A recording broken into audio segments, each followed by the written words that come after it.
Alright, sahabat Kompak Siang Lovers yang sudah bergabung di virtual Zoom. Ya, shalom, selamat siang Bapak Ibu yang saat ini ada di virtual Zoom maupun yang sedang menyaksikan tayangan di lewat YouTube channel ini ya.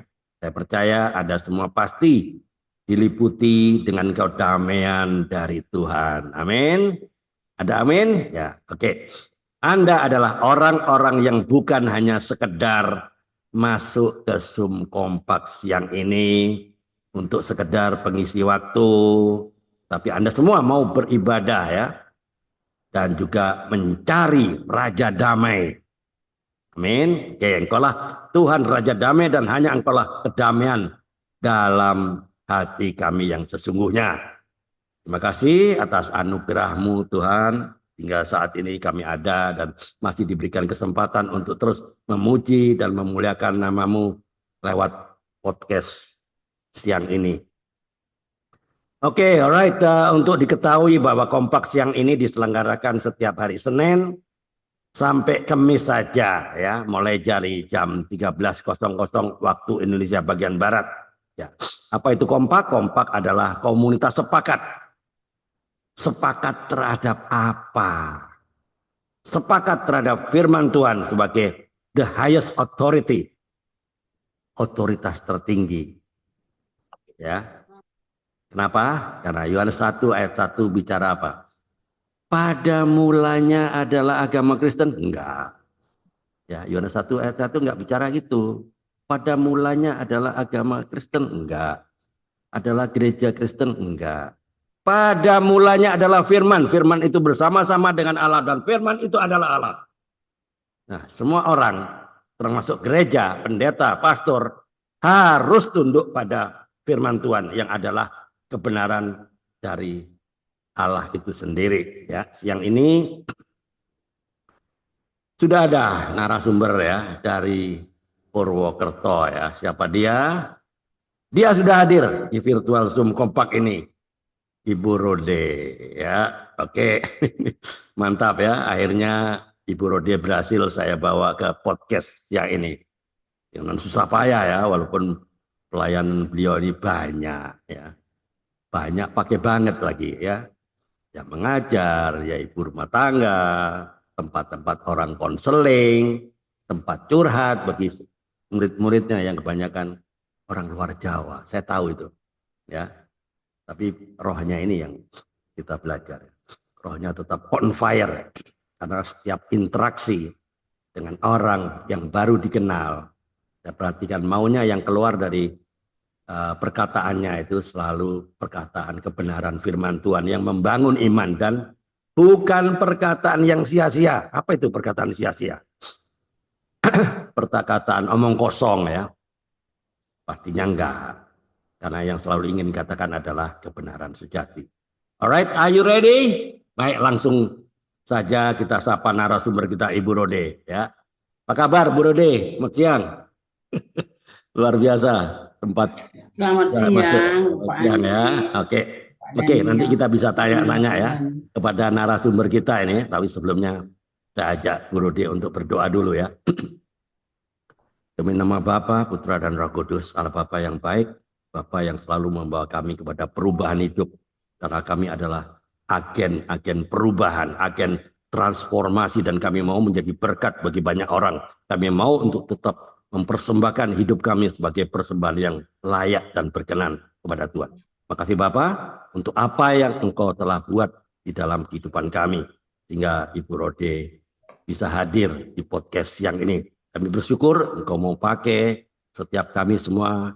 Kami bersyukur Engkau sertai kami sampai saat ini. Sehingga hidup kami tidak sia-sia. Kami mau agar hidup kami punya nilai, menjadi terang dan garam bagi masyarakat.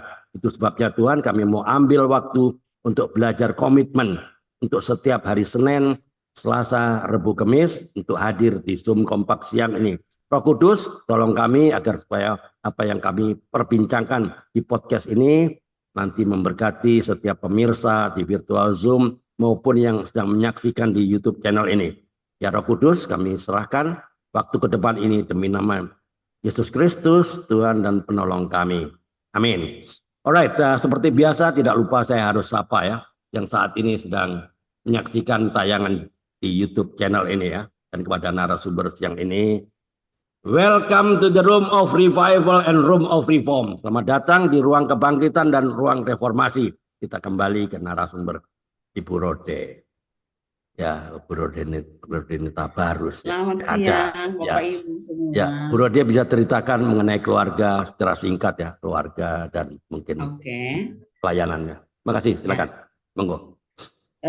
Sebelumnya terima kasih kepada Pak Andre yang akhirnya mengundang saya untuk hadir bersama dengan teman-teman di room ini ya. Dan saya berharap perjumpaan kita sekalipun lewat online sungguh-sungguh saling menguatkan satu dengan yang lain.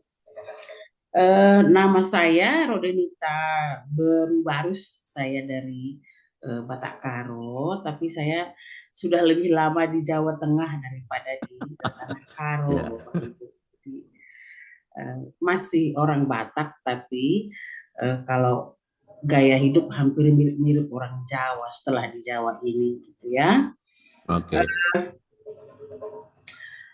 Tahun 2005 ya, 2005 Desember itu 2005 Juli saya menikah dengan laki-laki yang berasal dari Ambon. Nah, Desember 2005 dia dipanggil Tuhan gitu ya. Jadi ketika dia dipanggil Tuhan itu saya masih dalam kondisi sedang hamil waktu itu. Ya, tapi memang tidak mudah untuk melaluinya, banyak air mata ya, tapi Tuhan setia, ya, dia Amin. baik dan sampai saya diproses melahirkan pun Tuhan hadir dan Tuhan tolong sehingga April 2006 saya melahirkan seorang anak perempuan dan saya beri nama dia Easter ya, karena lahir di Paskah pada waktu itu dan mulailah saya disibukkan dengan mengasuh anak dan mulai mengajar, melayani di gereja dan itu semua karena kebaikan Tuhan. Kalau di kitab Sefanya itu dikatakan bukan karena kuat gagah atau keperkasaan, tapi karena rohku, kata Tuhan. Jadi kalaupun Bapak Ibu dan saya bisa bertemu siang hari ini, itu karena kemurahan Tuhan. Amin. Dan anak saya sekarang usia 18 tahun, itu anugerah Tuhan. Dia sedang kuliah di Universitas Negeri Jogja. Itu pun kemurahan Tuhan, Bapak Ibu. Amin. Kami bukan siapa-siapa. Tapi kalau kita berserah sama Tuhan, pasti ada karya Tuhan. Ketika kita libatkan Tuhan dalam hidup kita, pasti Tuhan berbuat yang luar biasa atas hidup setiap kita. Jadi, saya pengajar di STII Purwokerto dari 2006 sampai sekarang. Tidak mudah ya, apalagi menjadi perempuan yang tidak punya pasangan, tapi roh Tuhan menolong. Jadi Amin. bisa bertahan sampai sekarang dan ada banyak pertolongan Tuhan sehingga masih ada di kampus ini dan kampus ini masih masih bangkit untuk banyak mahasiswa baru, perubahan-perubahan tertentu. Sekali lagi saya katakan, itu anugerah Tuhan. Jadi jangan lupa untuk selalu lekat kepada Tuhan supaya seperti firman Tuhan di Yohanes itu, kalau kita lekat dengan Dia maka kita berbuah banyak. Amin. Berbuah karakter, berbuah jiwa-jiwa baru lewat hidup kita. Jadi Ya. ingat Bu Rode. selalu untuk mengandalkan Tuhan dalam segala sesuatu. Ya, sebentar ya. Bu Rode. Ya. Bu Rode, apa yang menyebabkan Bu Rode itu kok belajar teologi ya? Gitu. Belum jadi dosen kan belajar dulu STT. Apa yang menyebabkan tertarik pada itu kan? Nggak jelas. Kalau teologi kan nggak pasti. Kenapa kok tertarik? Siapa yang apa memotivasi Borode? Apakah orang tua atau teman atau apa? Bisa ceritakan. Eh, Kalau mengenai itu, sebetulnya yang hamba Tuhan itu kakek saya. Ah, Bapak saya enggak, ya. Mama saya oke. juga enggak. Mereka bukan pendeta, tapi kakek saya itu pendeta. Dan kenapa saya sekolah teologi ya? Sebetulnya saya maunya jadi sekretaris dulu, Pak Andre. Iya, iya, betul. Kalau bos saya minta surat, saya ketik, saya rapikan, saya berikan itu dulu. Ya, Dan eh, akhirnya saya memang sekolahnya juga di sekolah kejuruan ya. Jadi, karena memang mau jadi sekretaris dan waktu berlalu itu saya mencoba beberapa di tempat bekerja dengan ijazah seni enggak bisa. Saya coba kuliah. Kalau zaman dulu apa itu ya Pak? UMPTN atau apa itu loh, saya tidak si tahu. Penmaru, Ya, si betul, Penmaru. Ya, Maru. zamannya dulu kan? Ya, Betul itu si Maru, Pak. Penmaru. Ya, itu waktu di mana? Di Di Medan. Medan. Oke, Hmm. oke. Ikut di Penmaru ya, sempat ya. Ya, Oke, dan enggak keterima, tapi kan memang saya orangnya apa ya, suka belajar.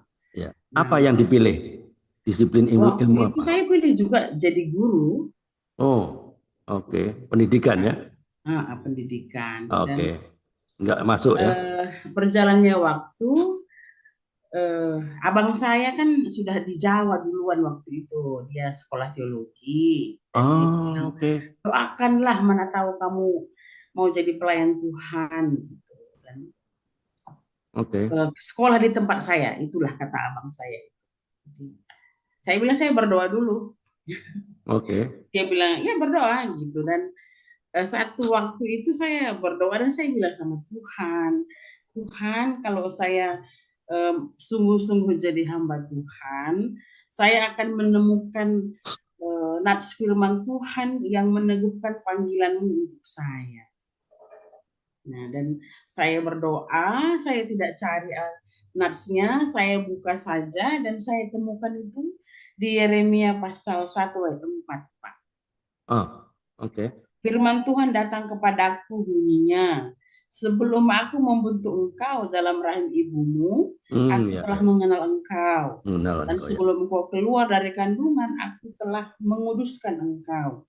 Aku telah menetapkan engkau menjadi nabi bagi bangsa-bangsa. Ya, jadi eh saya menangis ketika dapat ayat itu. Kan saya bilang, oh Tuhan saya masih muda gitu. Ternyata di situ Iya, juga ada dibilang, jangan katakan aku ini masih muda. Nah, iya. sudah nggak bisa lari kemana-mana. Jadi akhirnya, yes Tuhan berangkat gitu. Jadi saya waktu itu kuliah di STT Tawangmangu, Pak, di Oh, arah Solo sana. oke. Ya, itu awal panggilan saya untuk melayani. Iya. Apa kakak juga di sana kah? Iya, Oh, beliau selesai, saya masuk. oke, oke. Jadi kakak masih di sana, masih ada di melayani di daerah sana. Kakak saya pendeta di gereja Isa Al-Masih di Temanggung, Pak, Picahan sana. Oh, Arah Gerabak kalau Bapak pernah dengar, Gerabak. Temanggung ya, ya, ya. Iya, Oke, Temanggung. iya, iya. Alright, oke. Ya, di situ apa nggak ada semacam apa penolakan atau pertanyaan kedua? "Dah, ngapain saya Tuhan kok saya disuruh sekolah pendeta? Saya mau jadi sekretaris. Kenapa kok gini? Adakah sepertinya pertanyaan itu? Eh, ya apa ya? Ya sebetulnya Ada ya? ada pertanyaan itu, Pak. Heeh. Cuman waktu itu memang kan, oh saya belum beritahu ke Bapak Andre dengan Pak Daniel. Papa mama itu kan, papa mama saya itu bercerai. Jadi saya Oke. diasuh oleh mama. Jadi mama itu hanya bilang, saya mampu menyekolahkan kamu sampai SMA. Yang lain itu mama tidak bisa gitu. Oh, Jadi oke. sebetulnya keinginan untuk kuliah sekretaris itu juga ada. Tapi ketika sudah sampai di Tawangmangu itu, aduh, perjalanannya Pak mengerikan. Kenapa? Karena saya waktu itu kan naik bis dari Sumatera itu ke Solo itu loh Pak. Oh, jauh ya. Ya. Lama. Sampai di terminal Solo itu apa namanya? Udah malam, jadi udah nggak ada bis ke Tawangmangu. Tunggu besok. Iya dari Solo ke Tawangmangu udah nggak ada dan ya zaman dulu kan selalu banyak ya Pak sangar-sangar gitu. Iya. Nah saya bilang Tapi biasanya Tuhan, calo-calo sangar-sangar takut sama orang Batak, Bu. wih tapi kan Bercanda, bercanda, Bu. Bercanda. saya takut sekali dan datang mereka bolak-balik, mari-mari gitu. Nah, nggak Oke. tahu lah Tuhan baik lah. Tiba-tiba ada satu bapak-bapak orang Jawa. Orang Jawa. Dia Oke. datang ke saya, dia bilang, karena itu saya berhutang banyak sama orang Jawa. Oh Dia ya. datang ke saya dan dia bilang, Mbak, kamu mau kemana? Saya bilang ke STT Tawangmangu, Pak. Udah nggak ada mobil. Kalau bis sudah nggak ada. Ini ada mobil disewa gitu. Terus dia bilang, nanti kalau kamu ditanya, Mbak, bilang saya Pak D-nya kamu ya. Oke, Hmm. oke. Nanti saya antar kamu ke sana pakai mobil itu. Tapi kamu bilang saya Pak D-nya kamu. Wah, saya nggak kenal loh Pak Andre. Saya Iya. merasa berhutang Oke. sekali. Saya berdoa Iya. kiranya Bapak itu diselamatkan loh. Iya, iya. Nah, Cara jadi Tuhan ya. Oke. dia tawar menawar dengan satu supir dan akhirnya berhasil. Dia bilang, Mbak, uang kamu masih ada segini. Masih ada Pak, saya bilang. Oh. Jadi diantar saya ke Tawangmangu dia Jauh ya, dengan masih jauh kan? masih jauh Pak, Jauh itu. 1 jam Iya. lebih ke atas sana itu. Iya. Terus sampai di depan kampus itu, udah ya Mbak, baik-baik kamu kuliahnya. Tapi saya Wah. nggak tanya namanya Pak Andre. Iya. Iya, iya, iya. Tapi saya bilang Oke. sama Tuhan, Tuhan berkatilah Bapak itu. Itu drama waktu saya kuliah Pak. Takut sekali saya Pak Andre. Iya, sendirian ya. Seorang gadis Iya, sendirian. Teman-teman bisa bayangkan ya, ada seorang gadis dari Batak Karu sana. Tahu-tahu tengah malam sampai di terminal Solo, terminal bus lagi. Bukan bandara ini. Bus yang penuh preman-preman, sangar-sangar ya. hmm, Seorang gadis sendirian. Enggak sama orang, enggak. Tapi ternyata Tuhan beracara ya. betul Pak. Malaikat lewat Bapak itu coba saya bilang aja Pak D-nya. Itu Hmm, seakan-akan suatu sosok yang ya malaikat penolong lah. Ya. betul. Jadi cara Tuhan itu kadang-kadang jauh lebih dari apa yang pernah kita pikirkan. Oke, Setuju Pak lalu Andre. langsung kebetulan nggak ditanya pula siapa kamu namanya pun nggak tahu. Iya, iya, iya, iya. Oke, nggak apa-apa. Ini jadi ada penyesalan sebetulnya ya, penyesalan. Saya kok nggak sempat tanya, nama pun nggak tahu. Iya, karena saya panik sekali Pak Andre waktu Panik, itu. ya, seorang gadis, ya, Usia saya kalau nggak salah 20 Pak ya Pak. baru 20, ya, oke, Hmm. ya, oke. Terus sampai di kampus ada kakak kan di sana, masih ada kan? Kakak saya itu sudah keluar Oh, Pak. sudah keluar. Jadi tak ada satupun orang yang dikenal. Nggak ada. Tak ada satu orang Batak pun di situ. Ya, ada, cuman kan nggak Ada, kenal. nggak kenal. Ya, apa yang terjadi waktu itu? Loh, yang itu Tuhan baik ya. Ya, Eh, Ternyata abang saya itu selama di kuliah dia kerja di bagian dapur Pak Andre. oh, Nah, dan dia sampaikan ke chef kami itu, adik saya namanya Rode, tolong nanti kalau lebih-lebih lauk dibagi ke dia ya. Jadi saya nggak pernah kurus waktu kuliah itu. oh, oke. Dan Selamat siang, ada Pak Ruben, Pak Pendeta Ruben. Selamat siang, Pak. Pak Pak Pendeta Ruben, Ruben. Shalom, Apa salam kenal kabar? Ini Pak. ada Ibu apa Rode dari Puerto Rico. Ya, lambat masuk ya, nggak apa-apa. Oke, lanjut, lanjut. Iya, Perlu. jadi Nah, eh, saya diketemukan dengan chefnya di sana bukan chef yang heboh, bukan Pak. Apa warga sekitar kampus itu yang masih muslim, oke. mereka yang masak untuk mahasiswa. Nah ternyata saya itu dititipkan ke ibu itu. Jadi nggak pernah kurus ya, ada Nggak ekstra pernah. ekstra Dan ibu fooding. itu juga ajari saya bahasa Jawa, Pak Andre. Ah, Jadi oke dia oke bilang, oke. Rode, kalau pagi suruh enjang ya, Dok. Kalau siang sugeng siang, Dok. Gitu. Jadi saya belajar belajar bahasa Jawa itu lewat beliau-beliau. Ya oke. Oke Tuhan Bu. baik. Oke Bu Rude. Setelah Mm-mm. keluar dari lulus ya tamat dari situ, pastinya kepingin dong waktu persyaratan untuk lulus kan membawa jiwa ya. Iya. Ya, berinteraksi dengan orang yang belum kenal. Coba ceritakan apa yang terjadi waktu berinteraksi dengan orang yang belum kenal, bahkan berseberangan. Apakah Mm-mm. ada penolakan atau apa? Coba ceritakan sama teman-teman kita. Iya, waktu itu kami setiap weekend itu memang diwajibkan untuk penginjilan, Pak Andre. Ya, Dan tempat yang paling tinggi untuk kami penginjilan itu Gunung Lawu, Pak. oh oke oke. Nah, dan kadang-kadang kami penginjilan di bawah Gunung Lawu itu kan banyak warga yang bercocok tanam. Ya petani ya, ya, Ya, jadi ya. kami datangi dan tidak mudah sih. Mereka mereka mau ramah takut dengan tetangga yang lain gitu. Dan kalau kejadian yang mengerikan sih karena ini satu keluarga ini kami injili, akhirnya mereka percaya Yesus, Pak. Oke. Tapi kampus kami dilempari dengan kotoran manusia. Oh, oke. Karena akhirnya keluarga ini sungguh-sungguh kami muridkan. Jadi setiap hari Sabtu kami datang, setelah dia percaya Yesus, kami muridkan dan sekeluarga berani memberi diri percaya Yesus. Iya. Akhirnya mereka selidiki kami itu dari mana. Oke. Jadi Dari itu Tawangmangu itu ya, sekolah tinggi ya teologi mereka lempari Tawangmangu. memang Jadi kampus kami lempari. dengan kotoran Jadi manusia. masyarakat yang melempari. Oke. Ya. Coba ceritakan, pernah nggak menginjilin orang yang sulit, yang menolak, bahkan mengejek? Ada nggak pengalaman itu? Bisa ceritakan?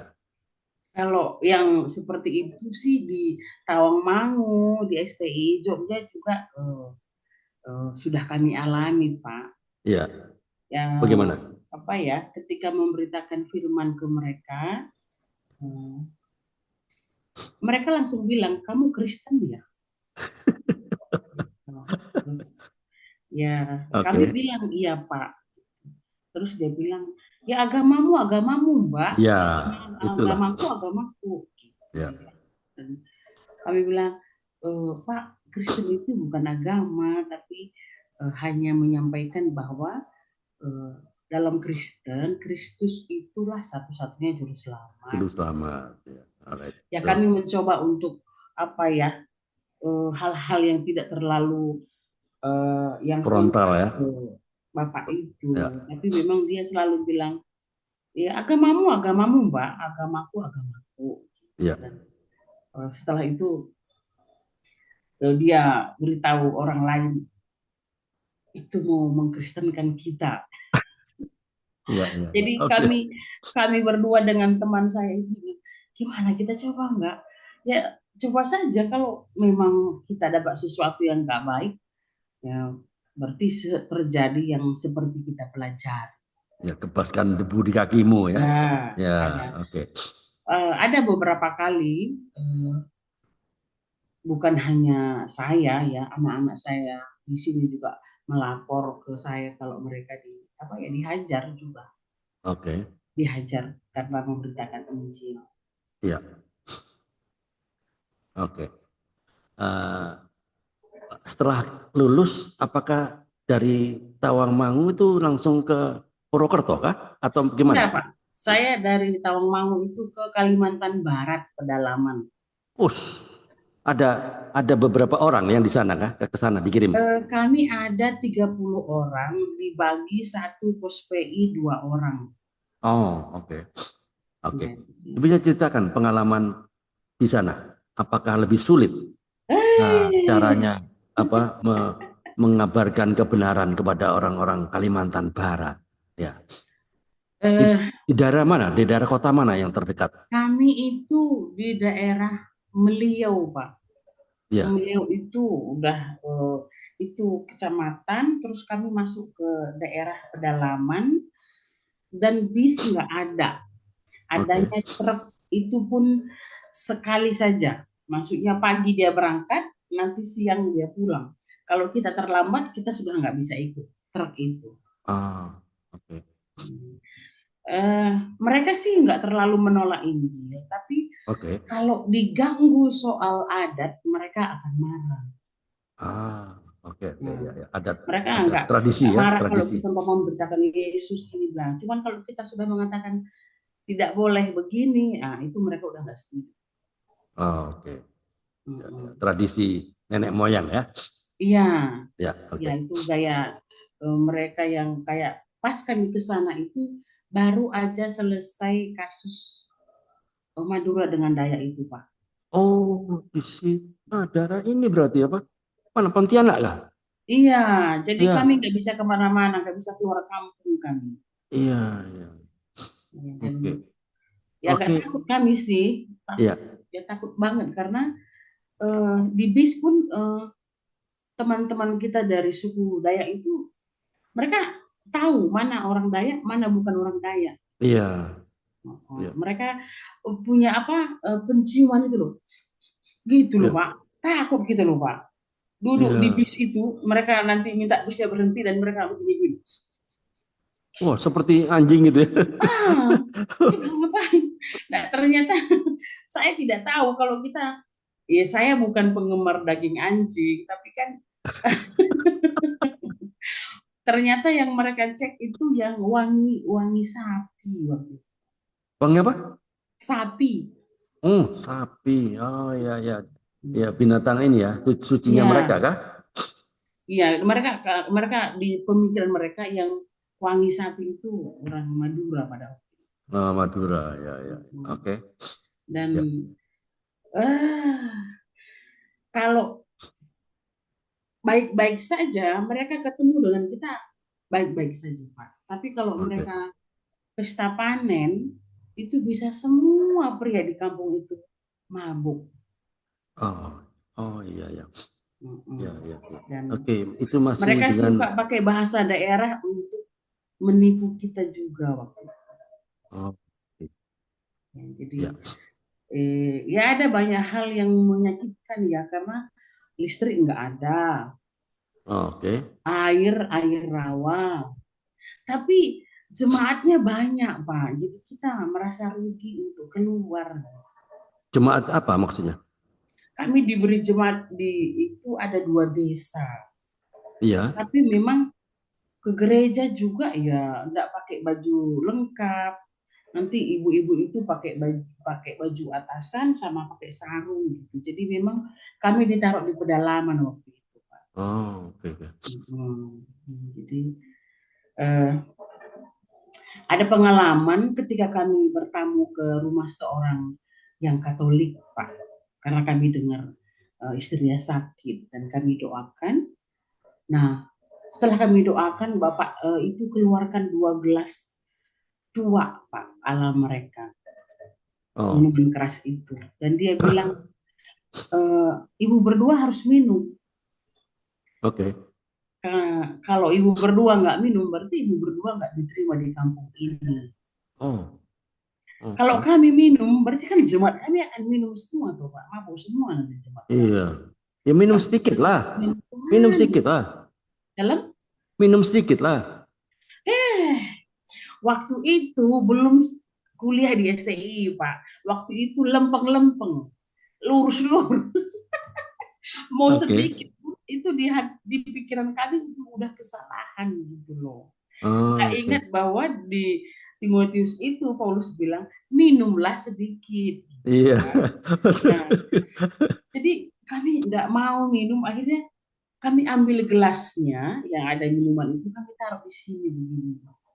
Oh, botol ya. Ya, terus dia bilang sama kami bapak ibu tahu dari mana itu cara untuk menghindari minuman keras? Saya bilang, saya nggak tahu Pak, tapi saya seperti angkat ini kan seperti saya sudah terima minuman dari Bapak itu. Dan dia bilang, bagus, Ibu berdua nggak perlu minum. Karena kalau kami Oh, minum, yang kami layani minum semua nanti. Jadi, Tuhan, iya, ya masih bodoh sekali waktu itu, tapi Tuhan selalu tolong iya, dalam mengerjakan apa yang Dia maksudkan. iya. 2 tahun Oke, kami di sana, Pak. oke. Ya. Pak Ruben ada yang mau ditanyakan, Pak? Boleh buka mikrofonnya, Pak? Boleh. Ada yang mau ditanyakan? Belum sempat Pak. Jadi tapi saya sempat ikuti sedikit kisah ya Ibu. Luar biasa Tuhan pimpin. Kalau nggak salah di Taumangu Pak, di Pasem Sokota ya Ibu ya. Iya, waktu itu masih ada Bapak Semsupota, Pak. Oh Hmm. ya, Pasem Sokota ya. Iya. Kebetulan anak saya juga kuliah di sana Bu, anak bungsu saya. Oh, sekarang. Iya, nggak sudah selesai dia. Sekarang dia ada di Ah, Pangkalan Bum, ada pelayanan di Pangkalan Bum. saya angkatan 50, Pak. Oh, Iya. anak saya namanya Abraham. Oh, Abraham. Ya, ya, ya. Dia di sana banyak teman juga. Mm-mm, mm-mm. Di Apalagi asrama sekarang sih sudah tahu jauh lebih baik dari zaman saya, Pak. sekarang sudah lebih bagus Bu. Iya, Biasanya kan asrama jauh. putra di bawah kan di bawah. Mm-mm. Jadi sekarang sudah direnovasi, sudah bagus. Iya. Nah, ada juga akademi pariwisata. Jadi kayaknya mau dijadikan Oh, universitas kayaknya. universitas. Ya, betul. Ya, karena sekolah Alkitab aja.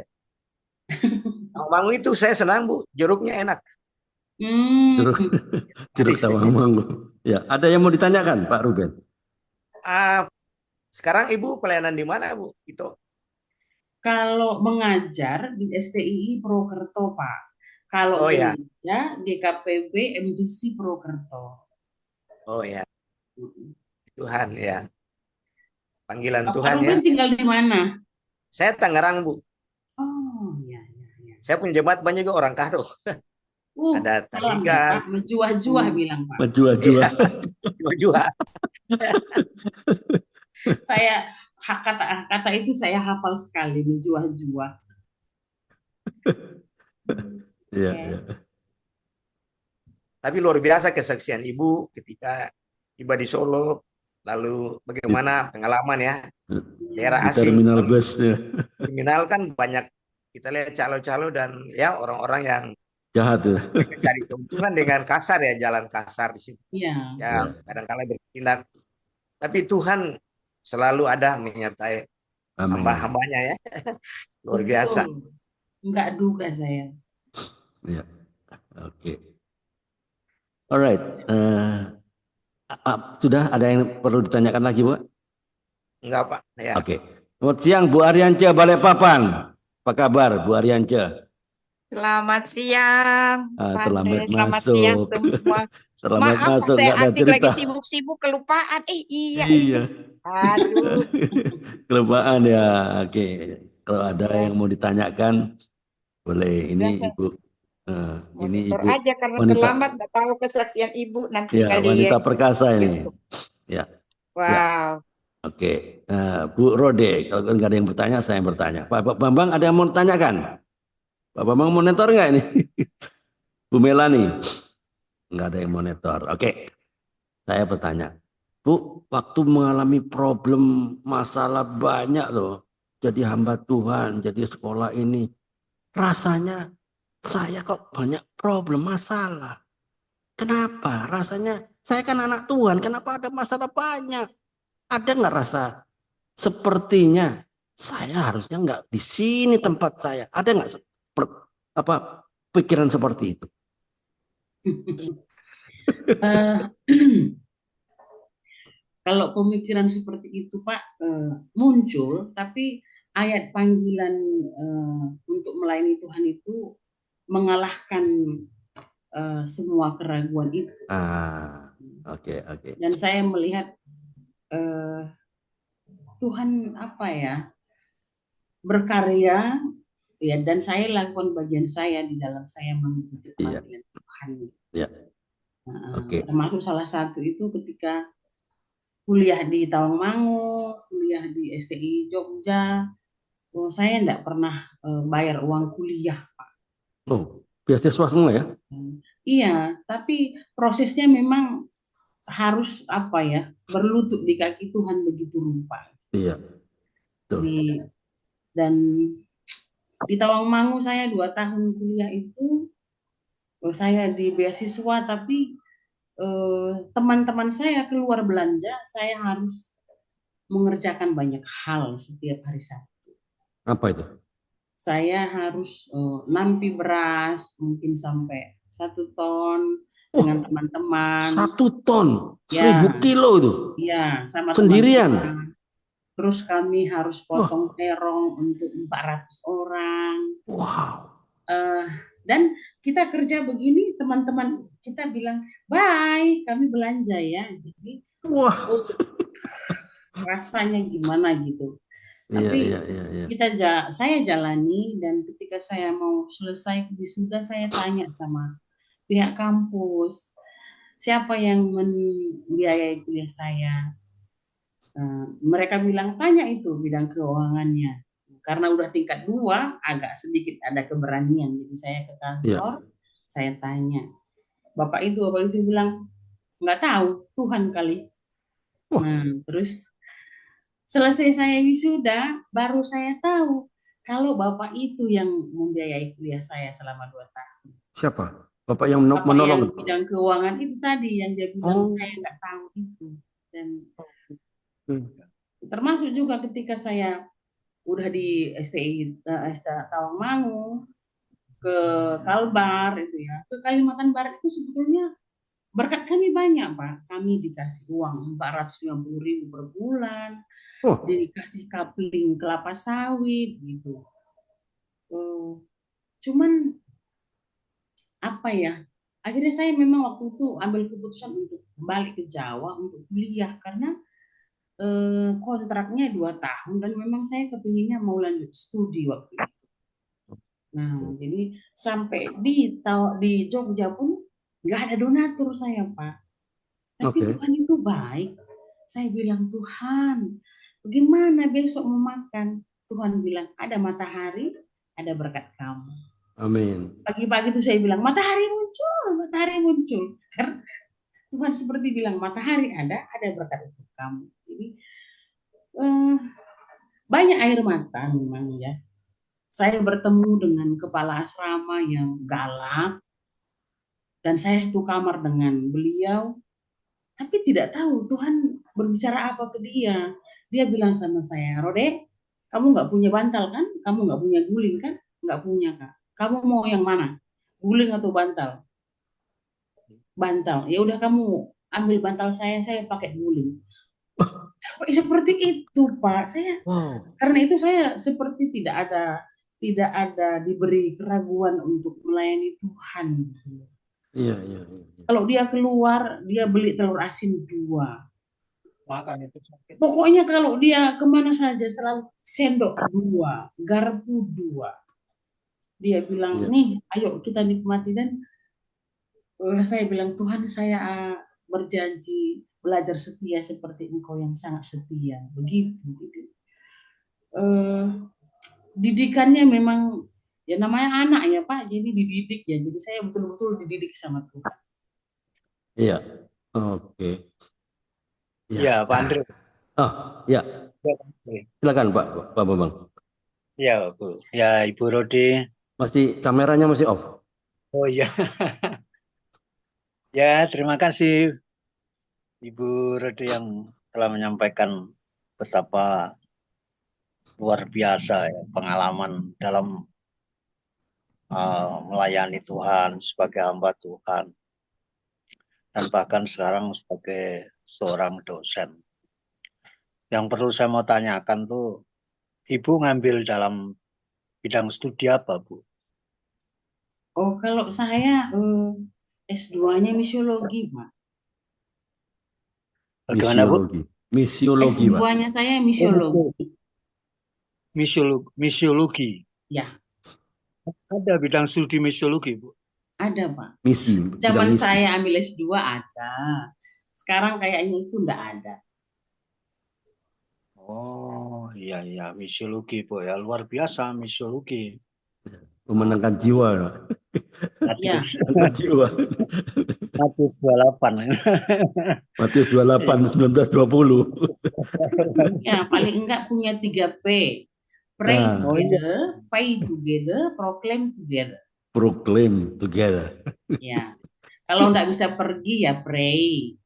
Kalau Iya nggak iya. bisa pergi lagi, pay gitu. Jadi ada bagian kita semua kita untuk memberitakan Injil. Amin. Kalau ini perlu saya lanjutkan pertanyaan ini karena misiologi itu kan luar biasa Bu ya. Karena misiologi itu pelayanan yang menurut saya itu sangat berat karena ya, harus banyak pengorbanannya. Ya, Bayar banyak harga, pengorbanan. Pak. Harus Ya, banyak bayar harga. harga. Banyak harga. Nah, makanya saya mau tanya, kok Ibu ngambil tidak bidang studi teologi atau apa pendidikan ya, pendidikan agama Kristen itu sekolah apa itu? Pendidikan agama Kristen itu kan ada teologi PAK kan. ya. Iya, kenapa Ibu kok ngambil misiologi itu? Ya, apa yang mendorong Bu Rode? S1-nya memang teologi ya. Terus kenapa saya ambil misiologi? Waktu itu yang di zaman saya tahun 2010 itu adalah jurusan yang sedang gencar-gencarnya Galakkan. dipercayakan di STTII di Indonesia pada waktu itu, Pak. Dan Pak Kris Marantika memberi kami kesempatan untuk membuka S2 misiologi di Purwokerto, tapi naungan STI Jogja pada waktu itu. Oh ya, STI Jogja Bu ya. Ya. Sama dengan di Panjangjiwo itu di Surabaya. Itu juga ada STI ya. STI ya ada itu di STI Panjang. Surabaya ada, STI Oh, ada cabang misiologi ada. Misionaris itu ada. misiologi kan Pak. Misiologi ya, Ya, misiologi bukan ada. misionaris. Dia kan larinya ke misionaris, Bu. Enggak Pak, beda. Kalau misionaris itu orang yang melakukan misi. Nah, Kami misiologi, jadi kami mempelajari pengetahuan hal-hal yang berkaitan dengan misi. misi. Terus Misionarisnya yang melakukan misinya. Orang misionari yang melakukan itu kan harus tahu misiologi kan. Harus tahu misiologi. Kadang enggak juga. Juga. Kadang iya juga. Jadi misionaris itu enggak harus S2-nya misiologi, Pak. Oh, teologi juga boleh. Tapi pengakuannya kan tidak bisa dikeluarkan apa namanya, pengukuhan dia sebagai seorang misionari itu kan harus ada ijazah misiologi. Oh, tapi kebanyakan memang yang S2 misiologi itu enggak jadi misionaris juga, Pak. Karena beda ya, maksudnya misionaris dari luar negeri sama versi mereka dengan kita berbeda. Ya. Bisa juga disebut gembala dia, Bu. Kalau misiologi, misionaris. Misionaris. Ya, bisa juga disebut gembala dia. Oh, gembala? Ya. Kalau mereka menetap akan jadi gembala. Tapi kalau seperti ada misionaris di kampus STII Jogja itu, hampir 24 tahun dia di Indonesia, orang bapak ibu itu Kanada, mereka tetap jadi misionaris, mereka tidak mengembalakan. Mengembalakan. Tidak mengembalakan. Maksudnya punya domba apa jemaat begitu, Bu? Mereka tidak punya itu, Pak. Mereka hanya memberitakan Injil. Pokoknya kalau ke Aceh, kalau enggak ke Demak, gitu, mereka tidak membangun gereja. Nanti beda ya, gembala dengan misionaris itu beda. Kalau misionaris tidak harus jadi gembala atau tidak gembala. Ya, kalau gembala harus menetap di situ dan merawat. Harus menetap. merawat domba-dombanya. Merawat domba. Kalau misionaris apa yang tidak merawat domba-domba?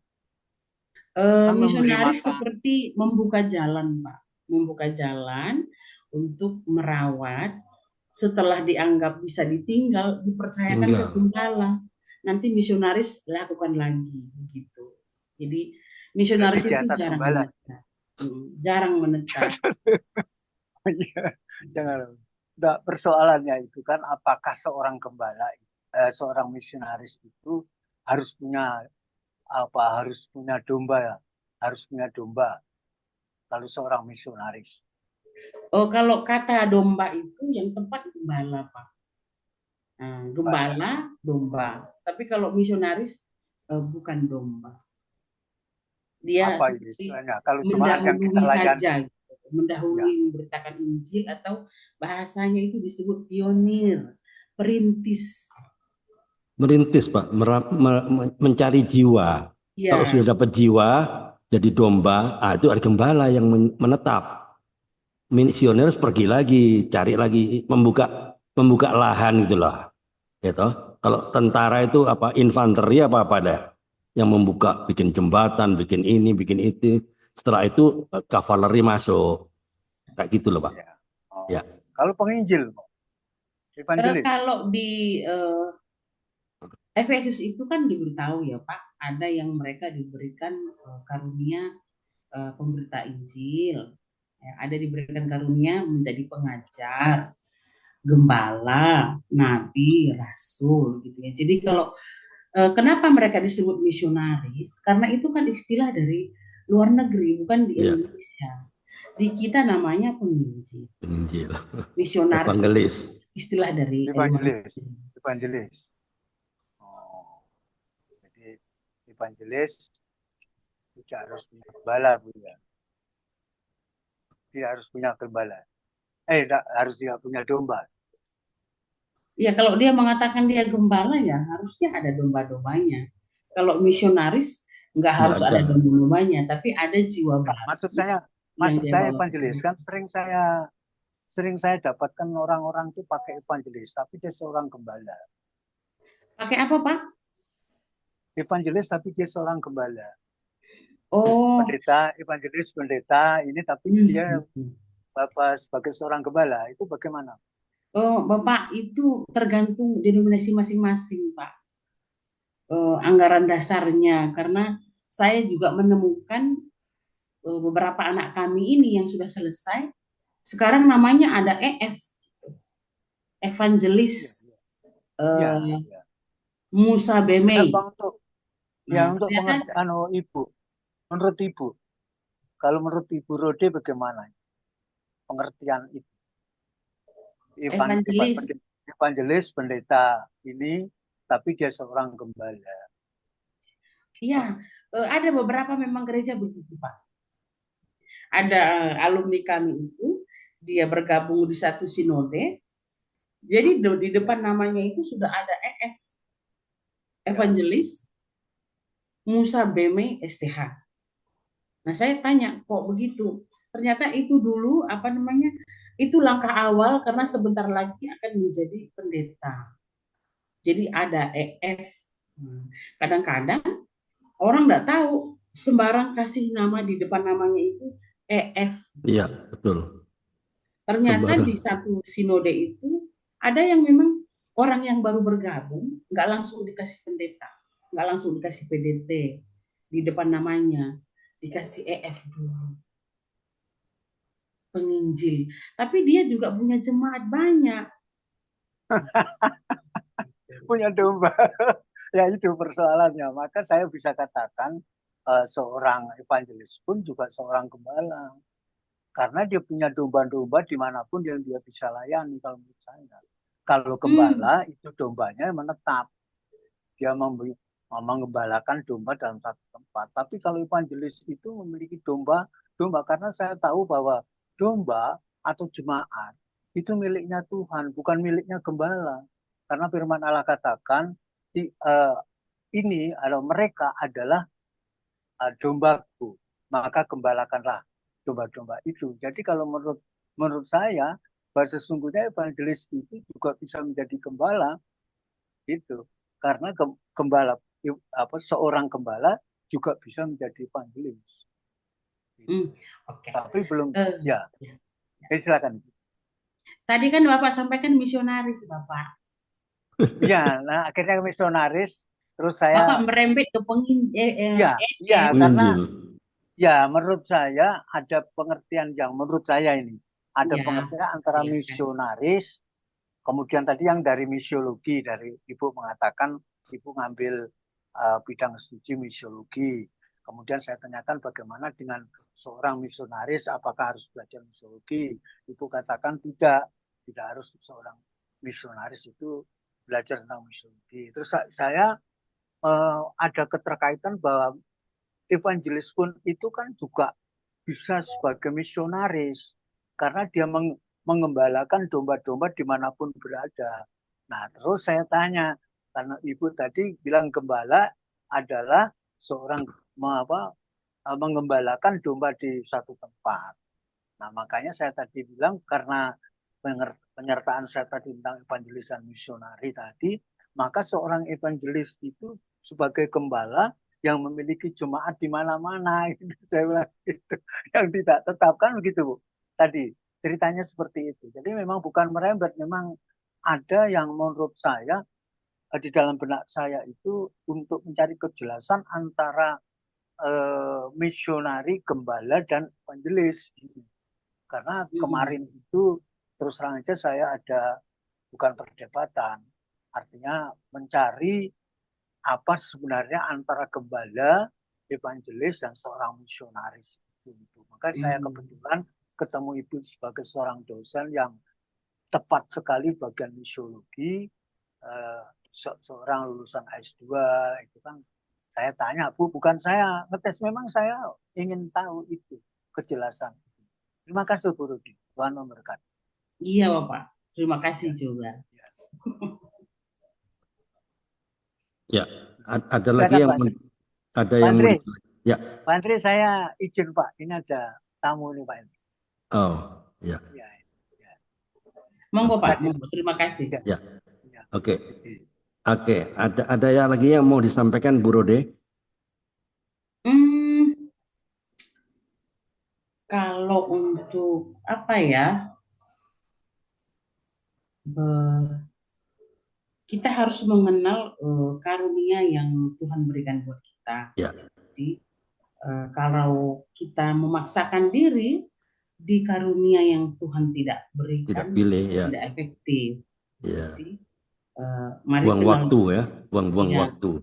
Kenal diri masing-masing. Kita ada di pemberita Injil kah, pengajar kah, atau gembala-gembala sidang. Ya. Jadi kalau untuk nabi dan rasul-rasul itu kita harus bahas mendalam. Ada beberapa versi yang berbeda untuk penafsirannya. Ya Bu, waktunya nggak banyak ya, pendek saja ya, nggak banyak. Saya mau tanya terakhir. Terakhir ya, Pak Ruben, kenapa Pak? Oh, Pak Ruben, silakan. Ibu, di Bapak Kris Marantika ya di Jogja ya. Tapi Ibu pernah tahu nggak di Kaliurang itu ada misiologi juga, khusus di bidang misiologi oleh almarhum Pak Bambang ya. Tapi sudah meninggal ya. Sampai sekarang masih ada di sana Bu.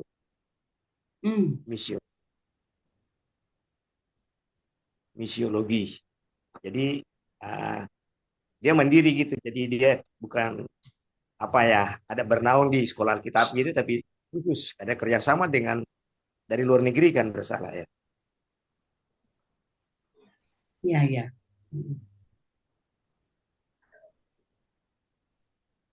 Memang kalau dibilang misiologi kan utusan ya. Kalau belajar misiologi, sebetulnya seperti Pak Andre ini bagusnya belajar juga misiologi. Jadi apa ya? Ayo Pak Andre. Iya. Saya ikut juga Pak. Tapi saya belum lama, masih baru ya. Nah, misiologi itu seperti tadi ditanya sama Bapak tadi ya tentang misionaris. Itu artinya kata misi ini artinya utusan ya, utusan. Jadi kalau kita belajar di misiologi itu ada beberapa apa ya, beberapa hal ya yang kita temukan di situ. Ada utusan-utusan dari gereja ya, dari gereja sinode ya. Ada misalnya dengan strategis misalnya mereka bangun sekolah ya, atau misalnya sekolah Kristen itu misiologi juga, apa apotik gitu ya. Ya, jadi ada proyek-proyek misi gitu yang tapi kalau dibilang misionari memang orang-orang yang kita tahu tuh orang-orang bule ya kebanyakan, mereka diutus dari satu lembaga dari Eropa atau mereka itu luar biasa kalau saya lihat sampai bertahun-tahun ya mereka menetap di Indonesia, dan dia kebanyakan bermisi di pedalaman gitu. Iya, Pak. Pedalaman. Ada yang mau ditanyakan, Pak? Waktunya nggak banyak. Ya. Jadi Ibu ngajar bidang misi atau apa? Misiologi atau bagaimana, Bu? Sekarang kan lagi ngajar. Pak Ruben, saya itu sebetulnya lebih menyukai konseling Kristen. Jadi, kan kalau mengajar S1, dosennya harus S2 tuh Pak. Jadi, Ya. saya agak dipaksa untuk ambil S2 waktu itu, supaya tetap mengajar. Nah, yang cepat dikerjakan itu misiologi. Nah, sebetulnya sebelum kuliah misiologi, saya kuliah di Tiranus, ambil S2 Tiranus. konseling. Ya. Tapi tidak sampai selesai karena saya menikah sama orang Ambon, jadi saya dibawa ke Ambon waktu itu, Pak. Tapi sampai hari ini yang kalau mengajar di kampus itu ya, saya ngajar eksposisi Perjanjian Baru, Pak Ruben. Saya mengajar konseling Kristen, sosiologi. Jadi saya berkecimpung lebih banyak dengan konseling Kristen dan Perjanjian Baru. Iya, ya. Luar biasa begitulah. Saya malah nggak mengajar misiologi, Pak Ruben. Maafkan saya ya. Karena ada dosen lain yang saya ngajar itu gitu. Jadi saya monggo kerso lah gitu. Jawa lagi.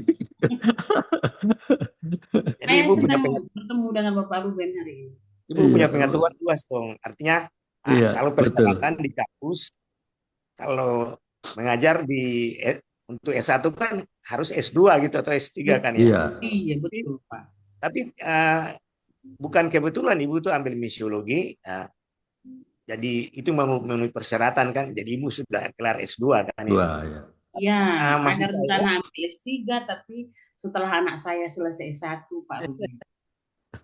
Iya. Ya. Maju terus Ibu. Iya, itu Pak. memang panggilan. Ya. Nanti kalau saya ada kesempatan ke Tangerang, saya main di gereja Bapak. Boleh. Mantap. Itu sudah. Boleh, Bu. Saya punya banyak orang Karo. Ya. Saya satu kampung yang suaminya Ibu kalau nggak salah. Apa formnya apa? Suami saya Farak Nimela, Pak. Farak Nimela. Ya. Di sini kan ada Pak Peter Farak Nimela kan ya. Pendeta Peter. Di Betani, gereja besar sekali sih. Ya, besar betul, Farak Nimela. Oh iya. Ya. Oke. Bapak Peter Farak Nimela itu ya. Ya, Bu Rode. Ya, Bapak. Saya mau tanya terakhir ya. Ya. Bisa cerita, pernah nggak Ibu Rode mengalami titik terendah dalam hidup ini? Titik terendah dalam hal ekonomi, dalam hal relasi, atau dalam hal apa saja? Titik terendah, paling terendah. Pernah nggak mengalami dan apa yang terjadi? Pak Andre ini memang. Titik terendahnya itu saya marah sama Tuhan, Bapak Ibu Arianca. Marah kenapa? Saya merasa Tuhan nggak adil. Suami saya waktu itu ketua STI Ambon dan kami udah melayani bersama. Ketika dia dipanggil Tuhan itu saya marah sama Tuhan. Iya. betul-betul hati saya marah Ya, sama Tuhan. itulah saya perlu tanya ini. Mm-mm. Pasti ada pertanyaan di dalam diri ya. Kenapa enggak orang yang tidak kenal Tuhan yang dipanggil? Jangan suami saya yang lagi on fire kan begitu kan? Ya Secara waktu itu ada Pak, pasti gitu ya. Nah, apa yang terjadi? Coba. apa ya, saya seperti melayani aja gitu. Oh, Saya marah sama Tuhan betul, dan ya kecewa gitu ya. Ada. dari 2005 dia dipanggil Tuhan, saya sembuh itu 2009. Wah, 4 tahun ya. Jadi 4 tahun itu hidup saya itu kelihatan rohani, tapi saya tidak rohani. Iya, iya, iya, iya. Ibadah, melayani, tapi bukan karena melayani karena mengasihi Yesus. Enggak. Saya marah. Kecewa. Ya, poinnya ada kecewa gitu ya. Marah Ya. sekali saya sama Tuhan. Dan, Why me ya? Pertanyaan kenapa selalu. harus suami saya? Why me ya? Karena anak saya itu lahir, dia tidak lihat wajah bapaknya nanti Iya, betul. sampai masuk surga, sampai masuk ke dalam 1000 tahun, saya harus kenalin mereka berdua kan. Ya. Jadi pengalaman itu sungguh-sungguh membuat saya hampir enggak usah jadi hamba Tuhan gitu. Cuman yang membuat saya kaget itu ya, saya marah tapi Tuhan tetap baik. Amin. Hati saya marah tapi Tuhan tetap mengasihi anak saya, menolong saya ketika mungkin seperti Bapak Andre bilang, pernah dalam titik terendah keuangan, pernah Pak, enggak punya susu. Saya Iya, waktu kasih Esther masih kecil ya. air nasi itu. Jadi saya air masak tajin nasi, ya. mendidih, saya ambil airnya itu, saya kasih ke anak saya. Jadi tiba-tiba ada orang datang ke rumah, susu untuk adik. Dia kasih yang 800 gram Denko itu 2 Oh, besar ya? Besar lah. Menangis saya. Jadi dalam situasi marah pun sama Tuhan, ternyata Tuhan itu tidak mengurangi kebaikannya untuk kita. Iya. Jadi ada titik-titik di mana memang termasuk di pekerjaan. Ya. Di pekerjaan juga saya sampai bilang sama Tuhan, Tuhan tolonglah supaya hati berbesar gitu, karena ada ucapan-ucapan yang nggak enak didengar Pak. Ya. Tapi Tuhan tolong, jadi hari ini peace lah, damai di hati, nggak ada iri ke orang lain, nggak ada lagi, hanya mengucap syukur dan mengucap syukur gitu Pak. Jadi saya melakukan bagian saya pernah jualan tahu, jadi apa yang saya bisa buat, saya buat sembari saya terus belajar mengandalkan Tuhan. Iya. Oke. Jadi Ibu Rode istilahnya poinnya sembuh dalam waktu 4 tahun ya. Iya Pak. 4 tahun sembuh. Jadi maksudnya bertobat. Iya. Mengalami pertobatan yang baru. Kenapa saya harus kecewa? Hamba Tuhan itu Ya. kita pikir kita tidak perlu bertobat, tapi kita perlu bertobat setiap hari, bukan seminggu sekali. Iya. Ada hal yang khusus Tuhan lihat di hati kita itu. Yes. Yang itu harus berubah, Nak. Iya, ada poin-poin yang lagi direnovasi istilahnya ya. Nah, Oke, teman-teman semuanya ya, baik yang di virtual Zoom maupun yang ada di YouTube channel ya. Kita lihat, kita dengarkan kesaksian Ibu Rode ya. Bu Rodinita Barus ya. Kalau saya boleh ambil kesimpulan ya. Sebelum saya ambil kesimpulan, saya mau ngomong sama Bu Rode. Kira-kira pesan apa yang mau disampaikan kepada di YouTube channel ini dan teman-teman di Zoom? Adakah pesan-pesan moral terhadap mungkin pengalamannya Bu Rode sebelum saya akhiri? Apa kira-kira pesannya? Bapak Ibu ya, ada di Zoom juga ada yang itu. Pesan saya, tetaplah setia sekalipun keadaan kelihatan tidak setia. Yes. Karena Tuhan sudah sedang dan akan setia sepanjang hidup kita. Amin. zaman-zaman akhir ini banyak yang mencoba untuk Bapak Ibu tidak setia. Ya. Tapi baca firman Tuhan, renungkan firman Tuhan supaya kita tidak goyah dan tetap setia. Amin. Itu saja. Oke, teman-teman, sudah dengar kan pesan moral dari Bu Rode ya? Tetaplah setia, walaupun keadaan tidak sedang baik-baik saja.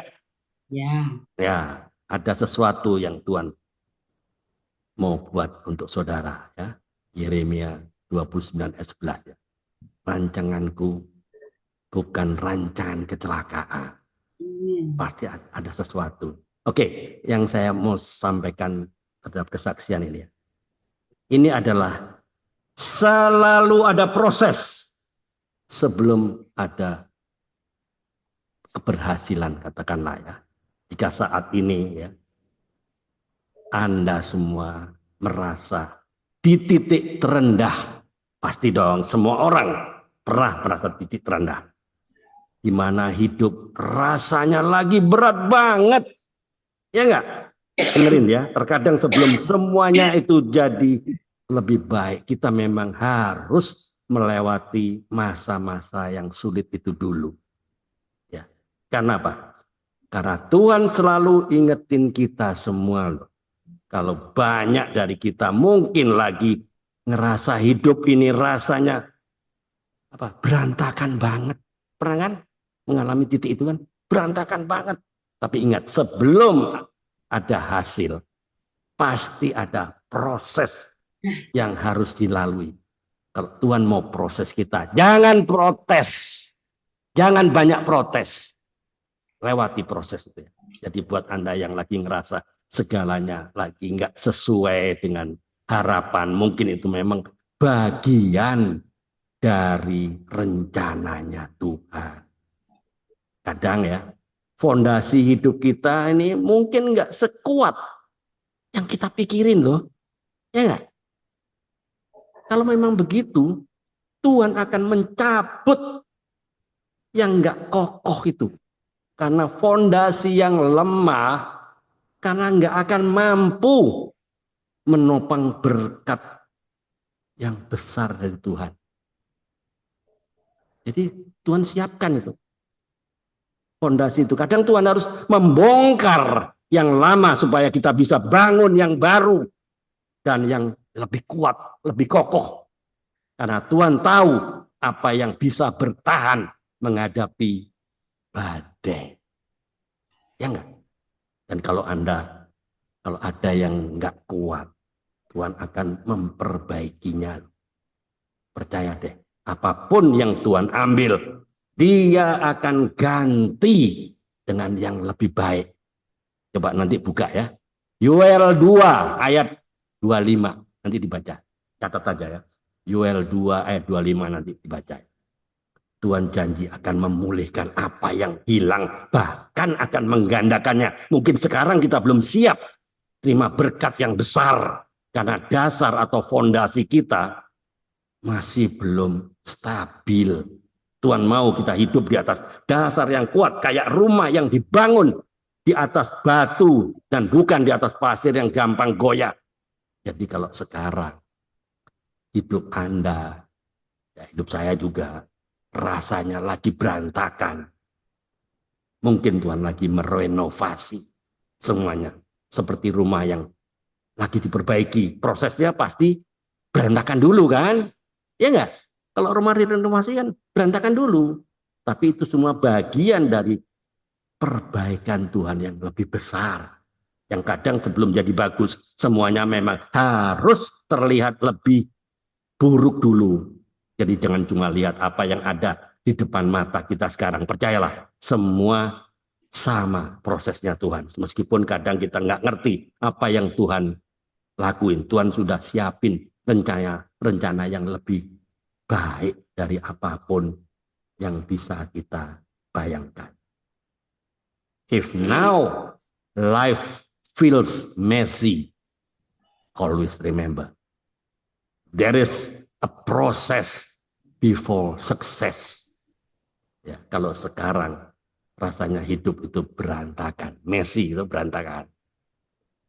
Ingat selalu ada proses sebelum keberhasilan. Tuhan pasti punya sesuatu yang terbaik buat Anda dan saya. Semoga ini bisa menjadi berkat. Tuhan Yesus memberkati. Amin. Oke, terima kasih Bu Rode atas waktunya. Karena Sama-sama, Pak. ya, terima kasih banyak ya atas waktunya. Nanti saya akan berikan minta nomor WA-nya Bu Rode ini. Bu Rode, boleh nggak saya masukkan nomor WA-nya ke grup WA grup Kompak Siang? Saya minta izin dulu. Nanti saya jadi apa di situ, Pak? Nggak ada. Jadi WA grup, WA grup. Oke, Ya, boleh, boleh nggak? Saya kan minta izin dulu. boleh, boleh. Boleh, oke. Nanti saya akan masukkan di WA grup ya. Oke, terima kasih Bu Rode. Oke, karena saya ada acara, ada yang saya harus kunjungi. Kita sampai di sini dulu ya. Ya, Oke, terima terima kasih kasih. juga Pak Andre, Pak Oke, Ruben, sehat-sehat, oke, terima Pak. kasih banyak.